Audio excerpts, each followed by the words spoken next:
This is Critical Edge. We're here to learn how to think, not what to think. We're here today with Kwame Anthony Appiah. Kwame, thank you for joining us today. It's a pleasure. So today we're going to be considering some thought experiments and seeing how we might apply them to the modern day and seeing the ways in which philosophy can be quite interesting to consider things which people are interested in thinking about on the day-to-day and not just really these abstract cases. So we're going to start with one of my personal favorites, which is the Ring of Gyges from Plato's Republic. Now, remember, I first read Plato's Republic when I was maybe 17, I think. I definitely wasn't smart enough to read it yet because a lot of it washed over me, but I did underline one thing. And the one thing I underlined was the Ring of Gyges. And the idea behind it is that when you put this on, you become invisible. So essentially, you escape accountability. Now, the question is, would we do significantly more bad things? I.e., for example, stealing, doing things that we shouldn't, taking things from people, tripping people up that we don't like, whatever it may be. Kwame, do you think that as a general, people would do significantly worse things? I think so.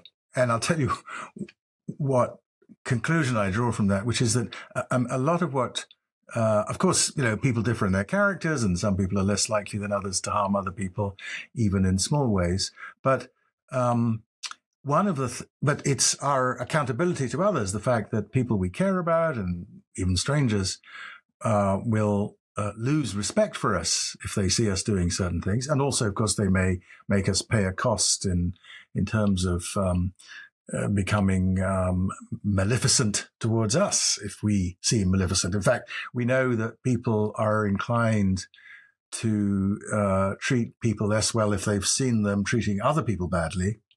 So there's just a general tendency in human beings to kind of reinforce norms by penalizing people who you see breaching norms, even if you're not the victim of their breach. So I think the accountability that comes from other people either knowing or possibly knowing about what we're doing is one of the things that keeps us in place. I'm not saying that, everybody's intrinsically evil so that they do as much evil as possible. But one of the ways to keep yourself on track is to avoid temptation.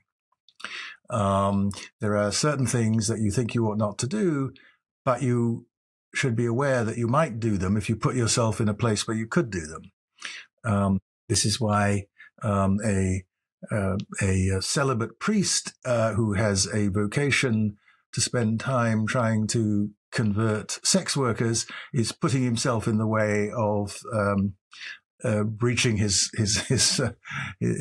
vow of celibacy. And I would urge most celibate priests not to do that. I would say the private meetings with sex workers are not a good idea for celibate priests, and so on. So I think not putting yourself in the way of temptation is actually one of the ways in which we keep ourselves on track.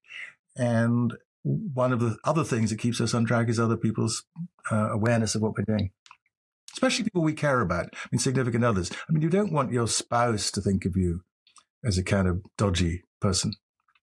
I think one of the reasons I find it worrying, though, or that maybe it is worrying in general, even though, of course, it is accountability from others to some extent that makes us act well, is that in some sense it feels like if we would do bad things when other people weren't watching us, then really our motivations for doing good things aren't as altruistic as we think they are. And I think it's quite important to, for example, when I do what I consider to be a good thing, I tend to feel good about it. And you go, okay, actually, look, I'm a pretty good person.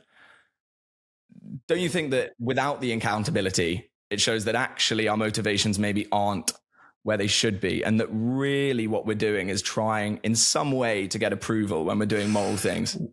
Look, one of the things you're talking about is self-respect. And when we do things that we think are admirable, we are entitled to feel, and we typically do feel, self-respect. And that's one of the other things that keeps us on track. This is not other people respecting us for what we've done, but having a sense that in our own judgment, as it were, that we've done well. But look, I think it's just true that it's easier to do the right thing if there's more on the side of doing the right thing than just that it is the right thing. Kant thought thought that as it were, the only really, well, he says the only really good thing is a goodwill. And what he meant by that, I think, is that what's important to morality is that you do the right thing for the right reason. And what you're saying is, doesn't the fact that other people's looking at us shapes what we do mean that we're sometimes doing things for the wrong reason, namely just to get the admiration of others? And if it were just to get the admiration of others, that would be a problem. But I don't think that the fact that I'm helped to keep on track by the attention of others means that I don't care about doing the right thing. It's just that it's easier when there are these other forces in play. I mean, this all relates to a topic that Kant also thought about, but I've thought about perhaps even more than Kant, which is honor. I mean, the mechanisms of honor are such that you get honor. Honor is the deserved. Is an entitlement to respect. It's the deserved respect of others. And honor does keep us in play. And there's a kind of weird paradox at the heart of honor, which is the thing you're talking about, which is that we honor people for doing the right thing, but we don't want them to do the right thing because we'll honor them.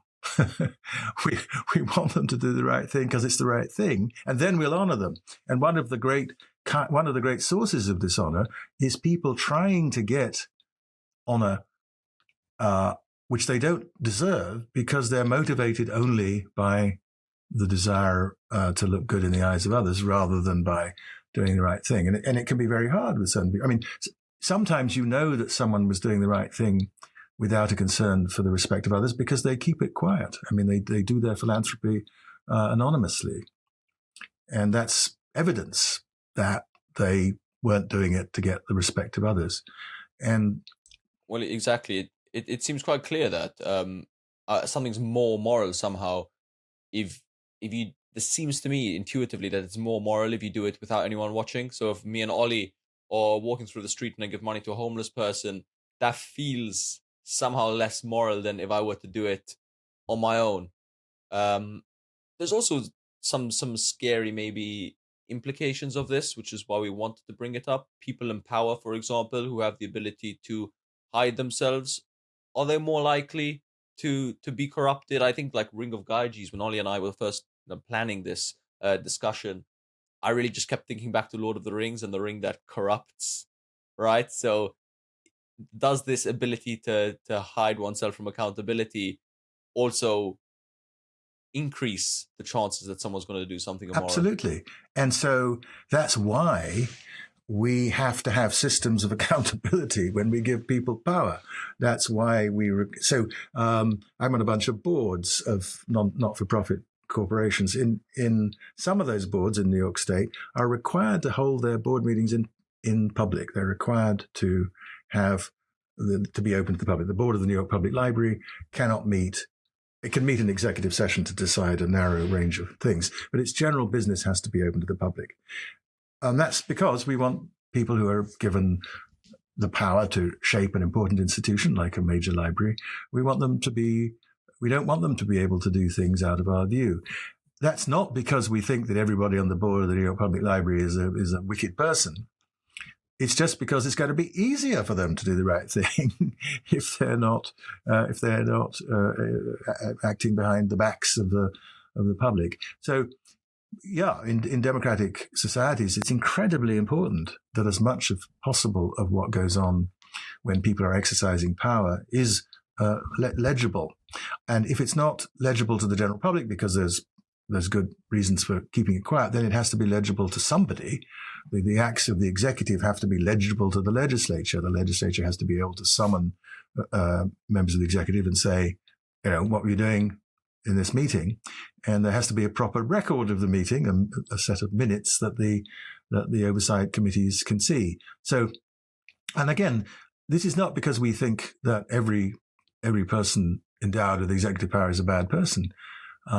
It's just because they might be, and B, even if they're not, they're going to find it easier if they're aware that they're being watched to do whatever their public duty is.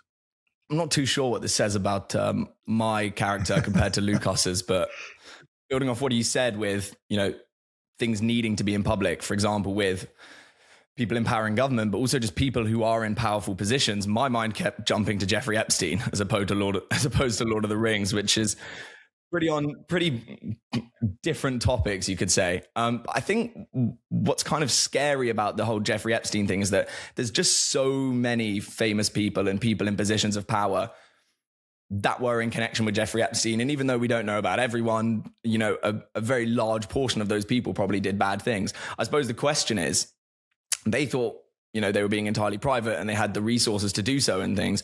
This is sort of almost like a Ring of Gyges scenario. The question sort of is, would quote unquote normal people who aren't in this sort of elite bracket, I mean, do you think that a much larger percentage of the population would tend towards bad things if given the opportunity than we think they might? Well, we have historical live experiments with that, right? I mean, think about how people behave, regular people behave during genocides.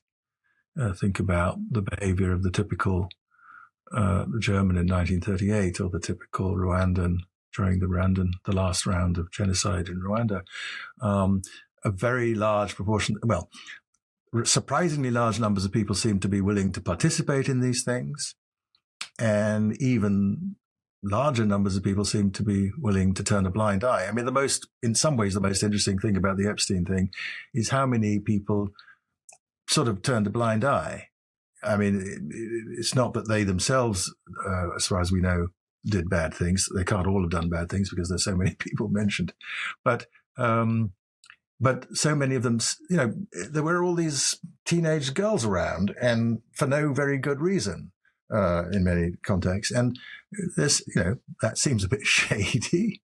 And you'd have thought that some of these people would have at least, Putting it lightly, to be fair. They would at least, just a little bit shady. I'm talking just about, I mean, I haven't delved into these files. It's too depressing.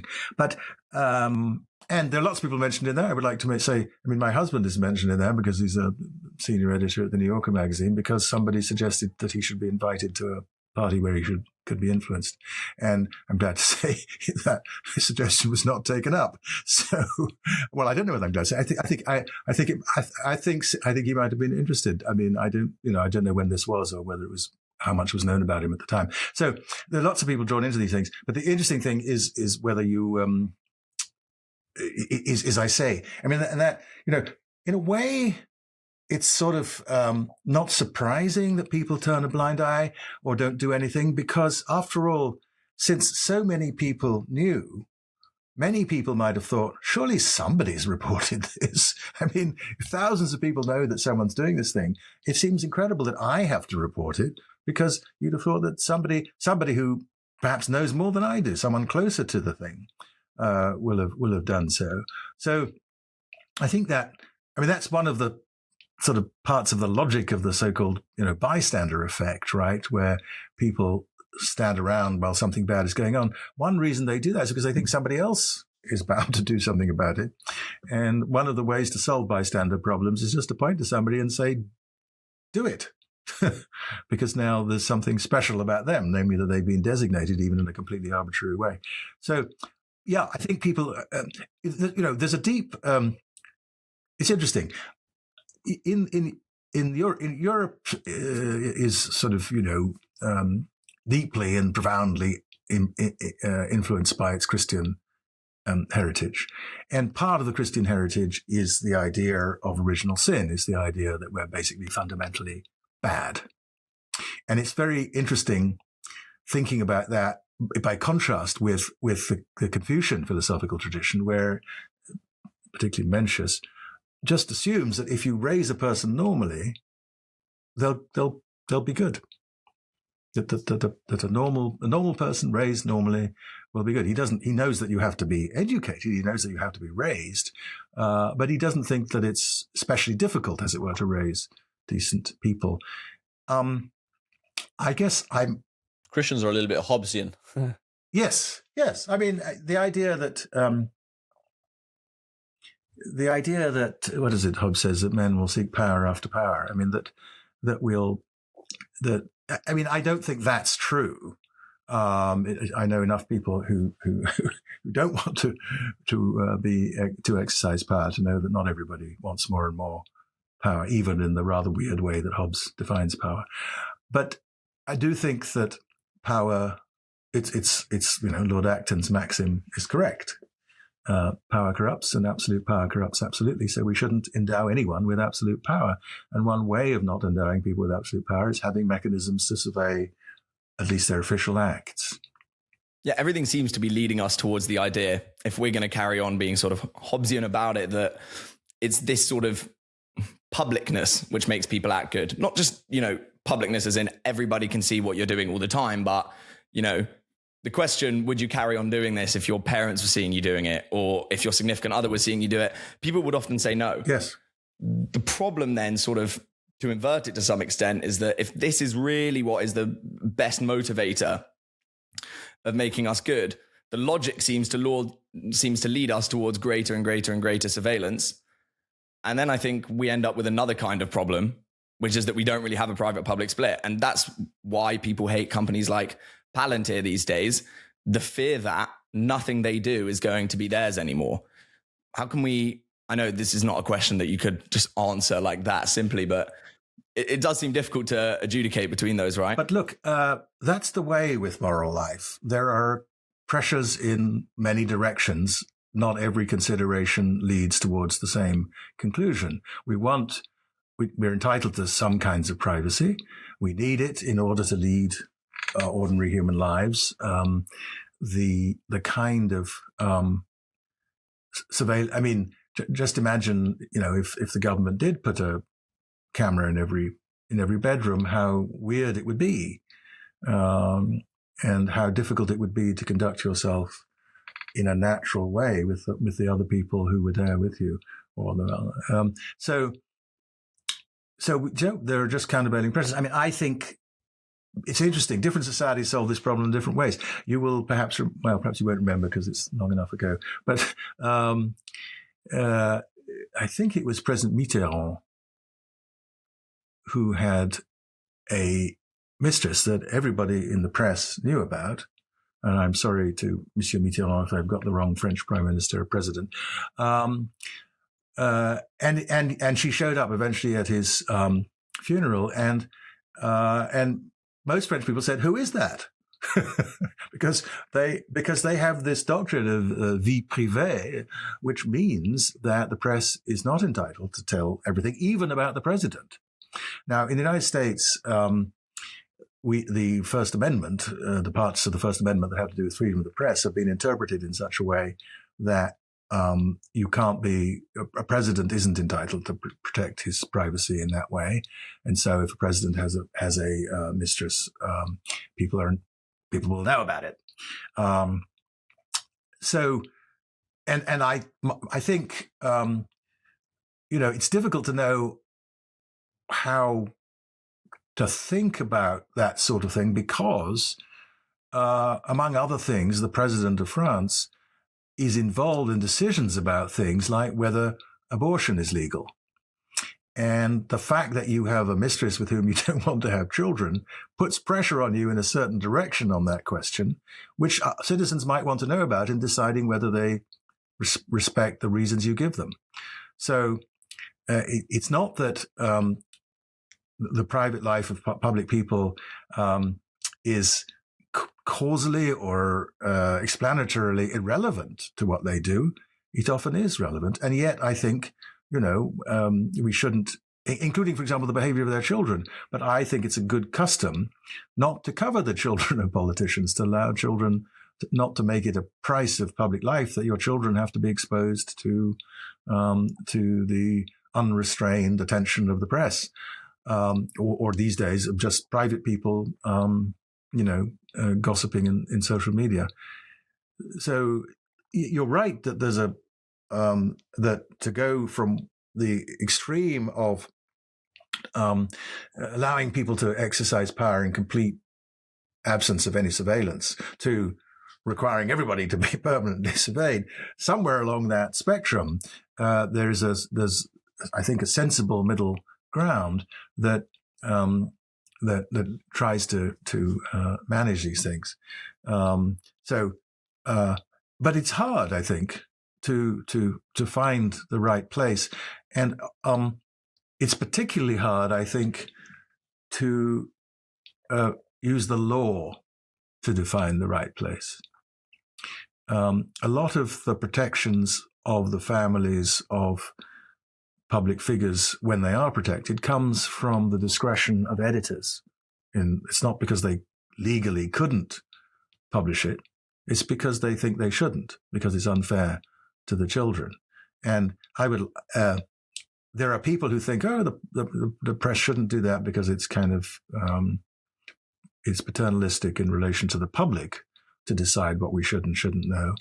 But I don't think that's right. I think there are considerations of privacy are appropriate for newspapers to think about, and as they are for private citizens when they're sharing information on the web. I don't think the fact that you know something means that it's always okay to share it with all and sundry. So this ring is something that we perhaps should, withhold at certain times. If someone's got a ring, maybe we should watch them a little more carefully, or try to find out who's got these rings. As I think we'll find with most of these thought experiments in today's episode, there's no clear-cut answer, and the lines are something that we're trying to draw for ourselves, which brings me and brings us to the next thought experiment. And this is, interestingly, I know Ollie has remembers the ring of the ring thought experiment from his childhood or teenage years. I remember this next one, the Ship of Theseus, from my childhood. Somebody posted to me when I was 12 or 13, and it really was a thinker. The idea, just for those who don't know, is that you've got a ship, and if you replace one part of the ship and let's say a plank, and put in a new plank, that ship remains the same. But by the end of it, what if you've replaced all the planks and all the parts of the ship, and you've got a completely new ship? You've done it gradually enough that all throughout the way, it remains the same ship. At which point does that ship become a new ship, or is it still the same ship at the end, despite not having any of the same parts? And one thing that makes me think of is football teams, for example. Let's say Manchester United and Manchester City, two teams based in Manchester, completely swap players, either gradually or slowly. Maybe both of them changed their badges to a new 2026 badge. City changed theirs not too long ago, and they changed stadiums as well because the old ones were in disarray. To what extent are those two teams the same team, or have they become different teams? And how do you identify a team to start with? Well, let's start with the ship, because it seems to me, the key point is this. If you do it in the way you described, I think it is natural to say it's still the Argo, it's still the Ship of Theseus. If, on the other hand, you took all the parts that you were going to replace eventually, built them into a ship separately, and then destroyed the first ship, then this is obviously a new ship.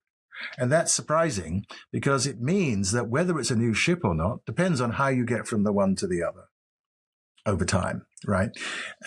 But that's, after all, true about us. I gather that people think that none of the molecules that were part of me when I came out of my mother's womb into this happy world are the same as any of the molecules in me now. Furthermore, I gather it's quite likely that I have in my body somewhere some of a molecule of oxygen that came from, say, Caesar's last breath or something. So I have bits of Caesar in me. That's Caesar salad, or the historical figure? I was thinking of the Alia Jacta est guy, but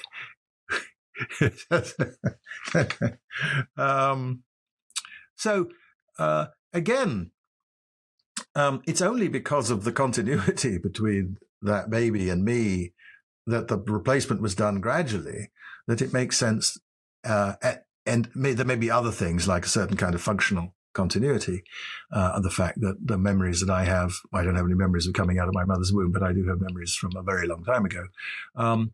It may be that matters too. But again, just taking the very same molecules as a now part of me and making them into a person who looks roughly like me, and then replacing me, getting rid of me, that just seems like that's a new person. And you can say that this is weird that's how we think, but it is how we think. And it's why, by the way, I'd be a little bit disinclined to get into that Star Trek device where your molecules are disassembled and reassembled somewhere else. Partly I wouldn't do it. There's different molecules, right? In the Star Trek example, just for those who don't know, you get disintegrated and then the machine can sort of put different molecules together, but reorganize them in the right way such that you kind of look, think, feel, and act like the same person, right? Right. So you're functionally continuous. Mm-hmm. You have exactly the same attitudes, psychological attitudes. You have the same bodily appearance. You have the same diseases, the same circulatory system, the same nervous system, so on. So now, my main reason for not stepping to that machine was I wouldn't trust it to get it right.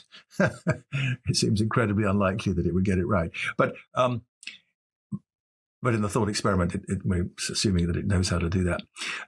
So I think it's just a fact about the way we think about things that his history matters to whether something's the same thing as something else, and there are ways of making a transition that preserve the object, make it the same thing, and there are ways that don't. Those ways track, I think, sort of fundamental facts about the way the world actually works, as opposed to the way the world works in some thought experiments like the Star Trek thing. And in the way the world actually works, whatever you take to be the criterion of personal identity over time, in the real world, most people will have a certain kind of bodily continuity. That is, only a very small proportion of their molecules will be changed each moment. They will have functional continuity. They won't. The beliefs I went to bed with last night are the beliefs I wake up with this morning mostly. I have a few more because I dreamed some things, and if I was sick last night, I'll probably be sick this morning, and so on. There'll be all kinds of continuities of that sort, and so keeping track of the bodily continuity, as long as there isn't too much disruption, will allow you to keep track of the functional continuity of the behavioral continuities and so on. And so it doesn't matter in the real world which criterion you use, because they roughly map along together. In many of these thoughts experiments, what we're imagining is that they come apart. And in a way, when they come apart, I'm inclined to say that we shouldn't press our ordinary concepts too hard. The weirder, the more divergent from anything that might actually happen a thought experiment is, the less it matters, really, what you say about it, because it's not going to happen. Thought experiments reveal parts of the structure of our thought about these things, so they're worth doing, even if they're very remote. But whether they're worth doing for philosophical purposes, for thinking about it, is different from the question whether we're things we should actually worry about. That's true. I suppose back to the football one then. What makes I think why it's useful is because we're trying to understand as well what makes a football team something that people have such close, affiliation with. It's clearly not just the city, because both teams are based in Manchester, right? And in America, by the way, we're constantly, there's a debate going on now about whether Chicago Cubs should move to Illinois. Out of Illinois, and the mayor, the governor of. I saw a clip of the governor of Illinois yesterday complaining about the way the negotiations were being handled by the team. So there are famous teams in this country that moved right across the country, and then there was a question for the fans, right? Do I follow the team, or do I see who comes into my city and start following them? The way fandom works, again, I think tracks the way soccer works in the case of the teams you were talking about. And the way soccer works is players come and go. But they don't normally all come and go at once. I mean, occasionally a tragedy happens and a soccer team is, they're in a plane accident and then the team has to start all over again. And in those cases, there's a kind of sentimental reason for supporting the entirely new people, which is you want them to succeed in the activity of reconstructing something. And so you that's the worst possible moment to cease to be a fan of the team, right? Is when they're doing that. It seems kind of the worst kind of disloyalty. But that's because of the way teams normally work and the way these transitions go. If if the rules for transfer were the incredibly arcane and bizarre rules for transferring soccer players from one team to another were different, maybe we'd have a different answer to our feeling about those cases. And again, it's not, the people under the way the rules are, you couldn't actually transfer all the players from one to the other at the same time, I gather. Right? So that's not a possibility. Maybe they were concerned about this identity problem, right? I'm sure that's what they sat down and they were thinking about, right? Since we were saying we wanted to show how philosophy is relevant, maybe somebody on the board studied that, Yeah. Well, to be honest, just to jump in there, I mean, in Germany, you need to have a certain number of homegrown players, right? To some extent, that is because there is some kind of identity with that team and that team keeping a German identity. So I wouldn't say it's that far of a stretch. No, I think the idea of anchoring, look, a soccer team is an obviously arbitrary construct. And so if you want to anchor people's sentiments and loyalties, you'd like to have something that's sort of humanly recognizable independently of the arbitrary construct. And that one of those things is that these guys all come from Stuttgart. These four of the guys come from Stuttgart or whatever. Something, some already antecedent recognizable form of thing you might be loyal to. So I don't saying that the international FIFA spent its time at board meetings discussing these arcane Ship of Theseus cases, but they don't have to because they could see that if you completely unmoored teams from any kind of continuity, it would be hard for anybody to care about them and sort of keep track. I think that's the point. So they didn't have to think about it in this abstract way. They just thought, well, we can't. One of the things I think they're trying to do is to distract us from the role of money in all this, because that makes it slightly less attractive to think about the role of money in all of this. And that, again, not surprising that they want to distract us because it's sort of off-putting to think that people are buying a cup. You can't do that under the rules probably, but you can certainly, rich teams. That's why there are limits on, how much you can spend. Because this is all organized around the fact that, in the ordinary case, look, at my school, there was a rugby team, right? And so when I was a junior colt, I was a member of the school rugby team. Next year, different people were junior colts, but we still referred to all of them as the junior colts of my school. And every year, complete turnover of personnel, and yet people who were fans, the rather small number of old boys who were fans of the team, they followed the Colts from year to year. They cheered when these 15 different people, won more matches than the last lot of 15 people. All of these things you can sort of make human sense of if you understand what the humans are doing when they do these things. And the idea of what's the same team is tied to possible forms of loyalty to teams. And it turns out that in the case of school rugby teams, it's possible to be loyal over a long period to a group that changes its personnel every year. The arbitrariness point is funny because I think in this kind of context, since we are having a philosophical discussion, it seems almost obvious.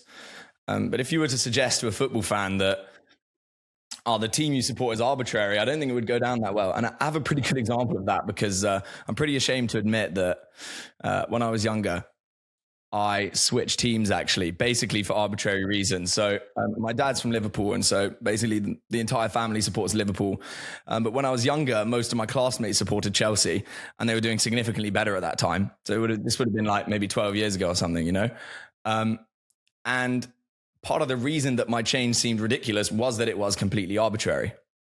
But to talk about arbitrary sort of splittings of things, we've got quite a similar example. So for our third thought experiment, we're going to be discussing personal identity. Now, let's imagine a situation where Lukas and I swapped brains. So Ollie's brain was in Lukas's body, and Lukas's brain was in Ollie's body. So Ollie's brain would, Lukas's body would think, talk, and act like me, but maybe I'd be in slightly better shape or whatever, you know, and maybe if Lukas's brain was here, he might think, talk, and act the same, but be slightly less likely to go bald by the time of 25.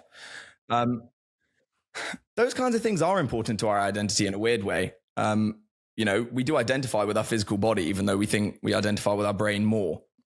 Do you think it's possible to say that one of those is Ollie and one of those is Lukas once that switch has occurred? Okay. Just to be clear, though, we're assuming things in this thought experiment that many modern people believe about the functional dependence of our thoughts on the brain. And I suspect that the right story includes a lot more than the brain, in part because, for example, our emotions depend on hormones, many of which are produced outside the brain. So, though they have effects in the brain, of course. But anyway, so let's just assume that, as it were, what we're doing is doing some physical thing, transferring bits of your body, such that now one of you has most of the psychological propensities of the other. Yeah, it's kind of like the consciousness, I suppose. The consciousnesses are being swapped. That's probably the easiest way of understanding it. I do think that our bodies are more important to what we are than apparently many people suppose.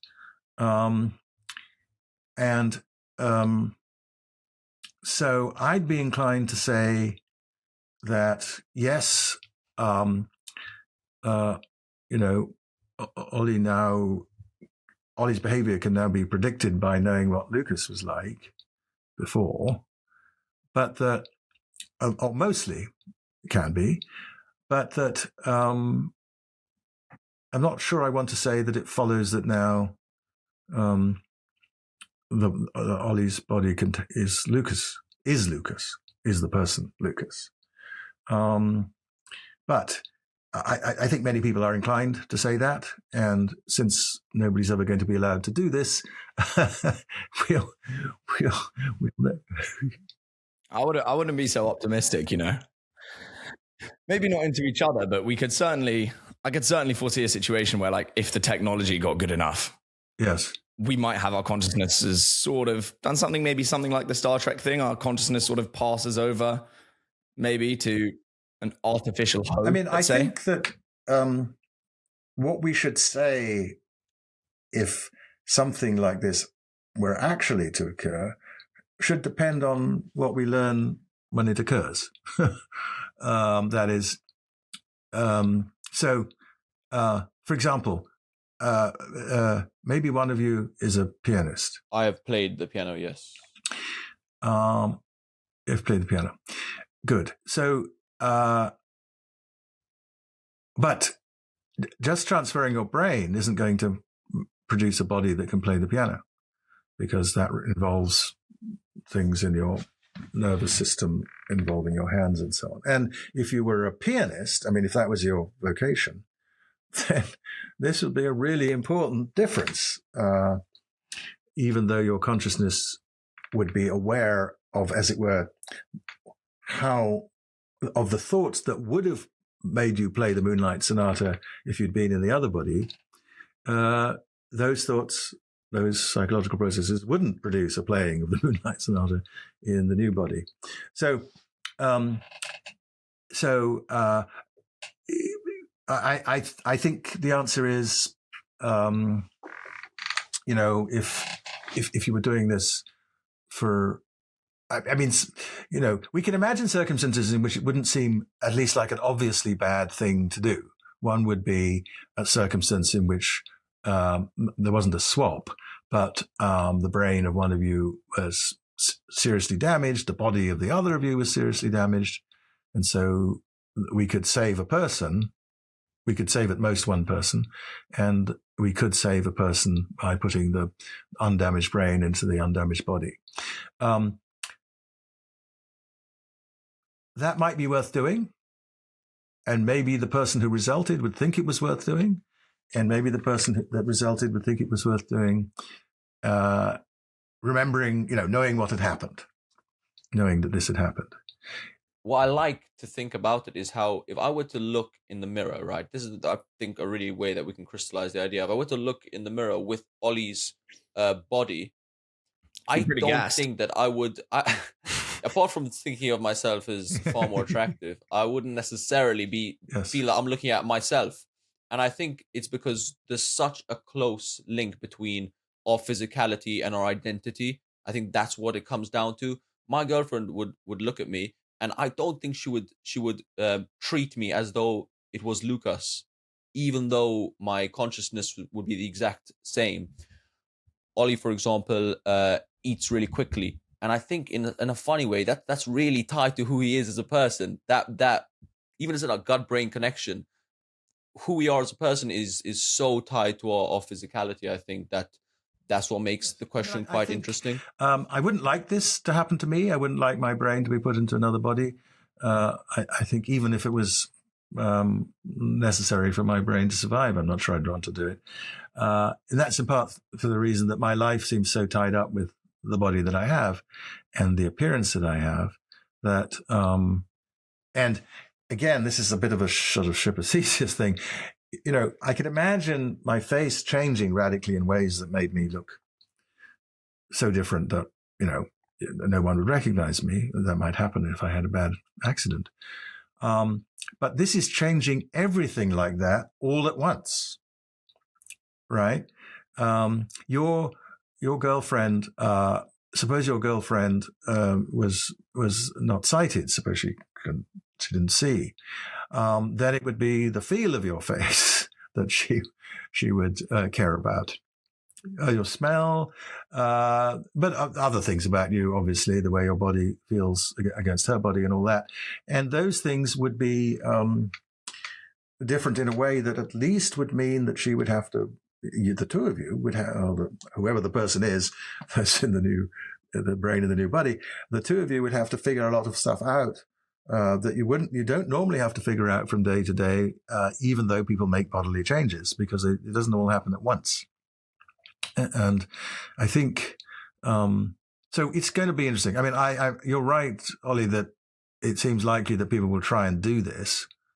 Probably some tech bro from Silicon Valley will think that his life is so important that he should be continued by some mechanism. I don't know if you've heard of Brian Johnson. Who's Brian Johnson? No, I don't know who Brian Johnson is. He's sort of a tech bro of that kind of character. Basically, I can't remember exactly what the startup was, but it was a very recognizable one. Anyway, he exited, made loads of money, and now basically dedicates his life to prolonging it, and basically is in what he calls like the search for immortality. He is the sort of guy who I could very much imagine just being like, all right, my body's decaying now despite eating kale every day. Screw it, let's give it a go, like let me jump into this computer. I think I might be a little hesitant. And even when it comes to things like Neuralink, which is sort of Elon Musk's invention that he's developing to have some sort of computing going on in our brain. To go back to this sort of Ship of Theseus thing and join these two ideas together a little bit, I would be concerned about putting something like that in my brain because of how it might slightly change actually who I am, really interfering with something so fundamental there. I think there's a real danger that we lose our humanity at some point along the way. And that's why I think these questions about what makes us who we are. And again, I think that the right answers there are often going to be that you can't change everything all at once. So back to the Ship of Theseus in a way, I can imagine accepting a module that stored some of my memories as my brain decays, without feeling. For yourself, as your brain decays, or for other people? Do you mean? No, I mean, as my brain decays, I would, memory being an important faculty, I might think, well, it'd be nice to have some device that, in a way, though, I'm not sure I want it in my head, and I already have it. It's called my iPhone, and my iPhone recalls. If I want to remember what my sisters and I were doing on our holiday together last year in Portugal, I can look at the pictures on my iPhone, even though my memory doesn't dredge up as much as it used to. So, and in a way, my iPhone is now part of my mind. It's with me all the time. It, as I say, carries memories. It allows me to answer. There's a sense in which I know all sorts of things that I don't know in here, because the answer to the question is fractions of a second away in this device that I carry around with me. So, and for practical purposes, for the purposes of living a human life, what matters is that I can get the information in a second or two, not whether it comes from inside my head or outside my head. And we're getting used to this, I think, which is why I'm not sure I'd want to have that thing dumped inside my head. Doesn't need to be inside my head. Putting it inside my head would make it harder to upgrade. I can change my iPhone every year. It's so true. iPhones are, if you go through someone's iPhone, that is giving you a portal into who they are. Each iPhone is so intimately tied to that person. So it's a physical extension of them in the way that they hold it in their hand and quickly lift it up to take pictures of things. And just to connect this back, that means that there should be very powerful privacy laws about what you can do when you get access to someone's iPhone. Mm-hmm. Absolutely. This now maybe slightly moving away from identity, but still quite closely related to machines and possibly where technology might take us. This is still far-fetched, but we wanted to bring up the experience machine for our final thought experiment of today's episode. This is something that we proposed when we had to Peter Singer when we had him on the podcast, and he bit the bullet, and he said if it were possible, he thinks everyone should be on an experience machine, if that's what produces the most utility and pleasure, which I thought was interesting. And to explain for those listening, the experience machine is basically something which we could be plugged into, a la the Matrix. We have a fictional life which isn't real but feels real, and we don't know that it's fake. So I could be in the experience machine right now with everything going really well, but it wouldn't be quote unquote real. So if somebody unplugged me, I'd then go into the real world. Is an amazing life inside an experience machine something that we should either strive for, or is it something that's inherently less good? Well, I want to say two things. One is, I think Peter's answer suggests one of the deep things that's wrong with utilitarianism. But second, I'm with you there. I just think that Aristotle was right in thinking that whether your life goes well is not just a matter of whether you think it's going well. Aristotle's example of this is that whether your life is going, I mean, he has many examples, but one example is when you're if your children do well, that, he thought, added to your flourishing, your eudaimonia. And I agree. I think the life of a person whose children have done well is their children have done well. That's great, but their life is better because their children have done well, and that's true whether they know about it or not. Of course, there's an extra source of goodness from knowing about it, which is the pleasure in the success of your children. But that pleasure in the success of your children is not valuable, as it were, qua pleasure. It's valuable because it's taking pleasure in something that matters. And what matters is that your children do well. It does not matter that you think your children are doing well if they aren't, or if you have no children at all, as in the experience machine. And I think Bob Nozick, who invented the experience machine, was right to use this to put pressure on the thought that all that's good in our lives is a matter of subjective experience. That can't be right. It matters not just that your girlfriend appears to love you, but that she does. Your life is a different life if you have a partner who is successfully pretending to love you, and a partner who actually loves you. And it may well be that from a utility point of view, of course, from a purely utility point of view, your life goes just as well either way. Her life may go even better because the pretend person may have, in addition to all the pleasures of life with you, the pleasure of knowing that she's fooling you. So more utility. So from a utility point of view, that's a better situation. But from an ethical point of view, it's a worse situation, because what matters about relationships is that people are relating to each other in a real way, that they actually have the feelings, some of the feelings at least, that they appear to have, and that the pleasure I take in my husband's loving behavior towards me is connected with the thought that he actually loves me. It's not connected with the thought that, oh, this makes me feel good alone. It does make me feel good, but it makes me feel good because it's something that matters. And the difficulty with life in the experience machine is that nothing matters. You can win the Nobel Prize in the experience machine at the same time as having sold out concerts at Carnegie Hall, and being always at the top of the bestseller list for your poetry and your novels and your deep philosophical writings. And it's all nonsense. It doesn't mean anything. Sounds pretty nice, though. You have to admit, you would want to step in at least, maybe like in a video game type way. You might want to step in for an hour or something like that. Just nothing wrong with video games. But the point about the video, I mean, even I agree that it might be an interesting experience to have, but it wouldn't be the point of a human life. Part of the point of human life is that we face and meet and triumph over challenges. And in the experience machine, designed just to make you as happy as possible, as subjectively happy as possible, there are no real challenges. You think it feels hard climbing Mount Everest, but actually it's guaranteed that you'll get to the top because the machine is designed to let you fail at nothing. Or at least to fail only at the things that you get pleasure from failing at, whatever those might be.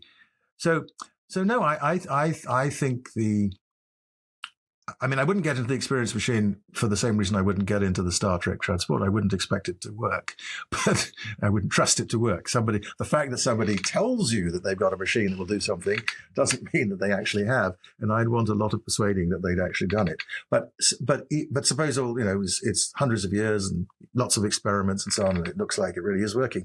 I'd still say I'd rather have a human life. Now, if my human life were bad enough, I might think this facsimile of a life was a better thing to have than a terrible human life. I'm not saying that. Yeah, I'm not saying it's worthless exactly. I mean, it is the having of experiences, and that's worth something. But being plugged into reality, I think, is a very important thing. This comes up a lot often. I write this column for the New York Times magazine called The Ethicist. And one of the things I find myself saying relatively often is, look, you're worried about telling this person something because it will make them unhappy. But it's the truth about their situation. And I think it's better for them to be unhappy but dealing with reality than for them to be happy in what we call blissful ignorance. So, and one of the reasons I say that is because I was persuaded by Bob's this Nozick's experience machine when I was young, and it's one of the first. I don't remember exactly when I first read it, but I remember thinking, this is one of those things that makes something clear, and it made it clear to me that I cared about living an actual life. So that's where, the experience machine takes everything, right? And we experience completely new things. And so in that sense, it seems quite easy to say that, in that case, it's quite easy to say that reality tracking seems to be important. I was thinking with Lukas before the interview about how we could sort of put our own little spin on these thought experiments. And one of those things for me was to imagine an experience machine where you're not really changing everything, but you can actually just mold certain beliefs without knowing you're doing it. So let's say, for example, you happen to be either like a really below person, somebody who's really quite below average in intelligence, or really, really quite unattractive. Now, if you take the logic of what you're saying, the best thing to do would be to track the truth and say, well, I want to know this, but I'm not entirely convinced that as a highly unattractive person, it's necessarily the best thing to know that to be the case. Can't in some cases the reality tracking actually do more harm than good? Can't it be the case that, somebody can just go through their life thinking they're attractive and that's a good thing, and there's not really any harm done because there's no fundamental reality change? Well, I'm not sure about that example in particular for reasons that are to do with my attitudes to looking attractive. But I do think that this is, again, like a case we discussed earlier, where, of course, there are pressures in the other direction. There are pressures against. I do not think, for example, that spending time with a devout person on their deathbed, persuading them of the truth of atheism, is a terribly good idea. It is a way of putting them in touch with reality, but it's also a way of causing them great suffering. And so, yes, I think that when I say that being in touch with reality is a good thing, I don't mean it's the only good thing. And many other things matter too. And being intensely unhappy about your appearance matters and is a bad thing. And so when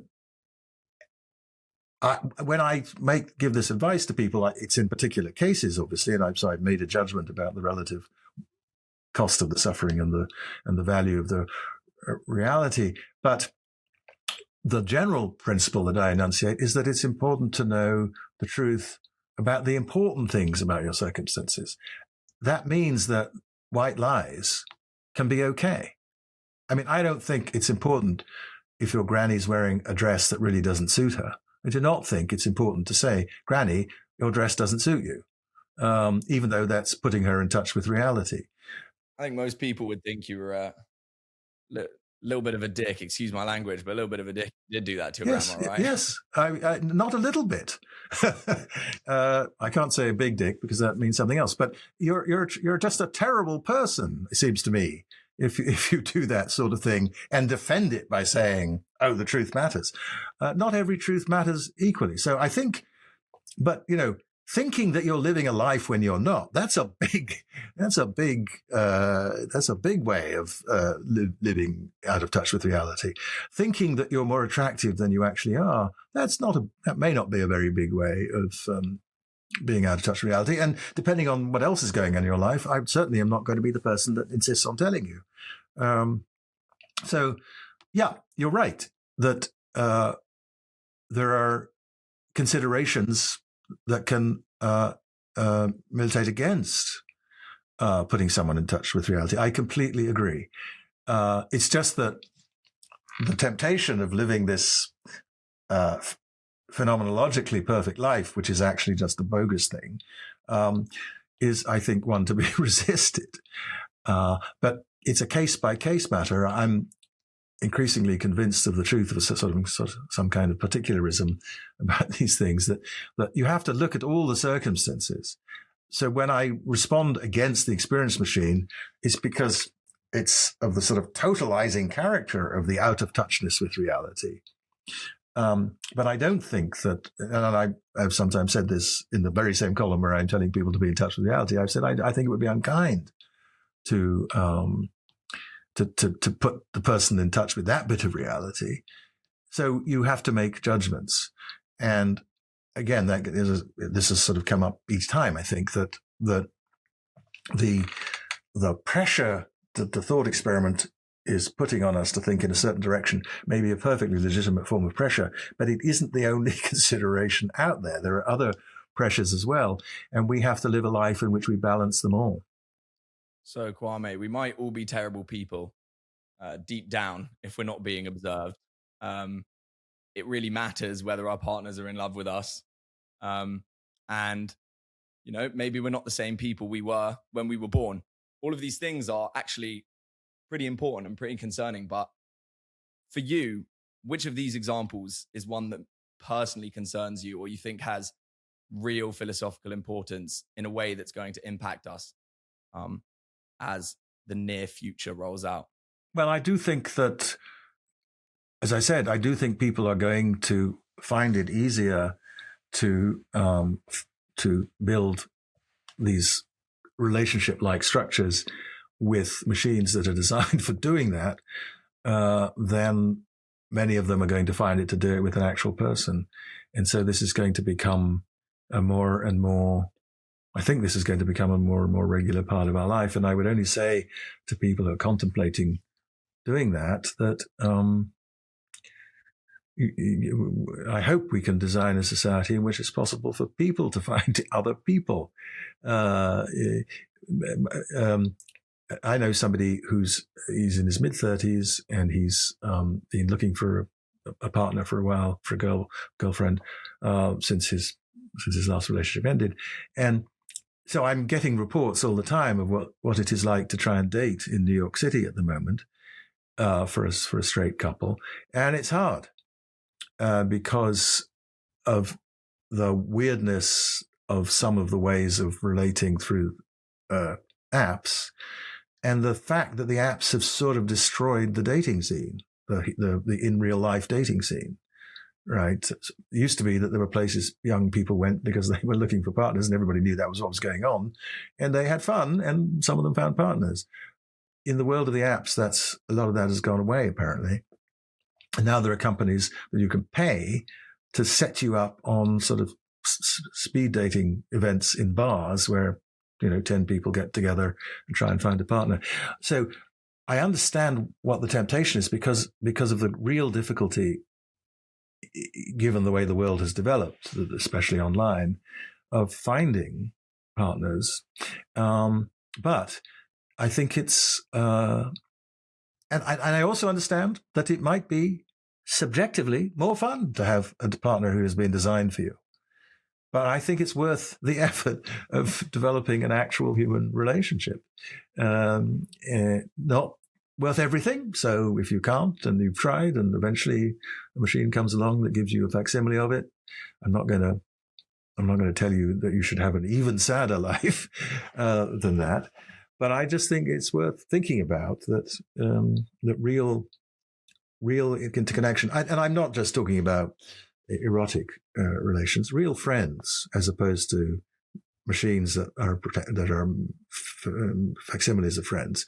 Real relationships with children, parents, nephews and nieces and cousins, and in my case, great nephews and nieces and so on, are, I think, a very important part of the good life. And that's what Aristotle thought, and I agree. Thank you very much, Kwame, for your time. For all our listeners, we're going to be leaving links to both these thought experiments and other interesting questions in the show notes. So we've really enjoyed that chat.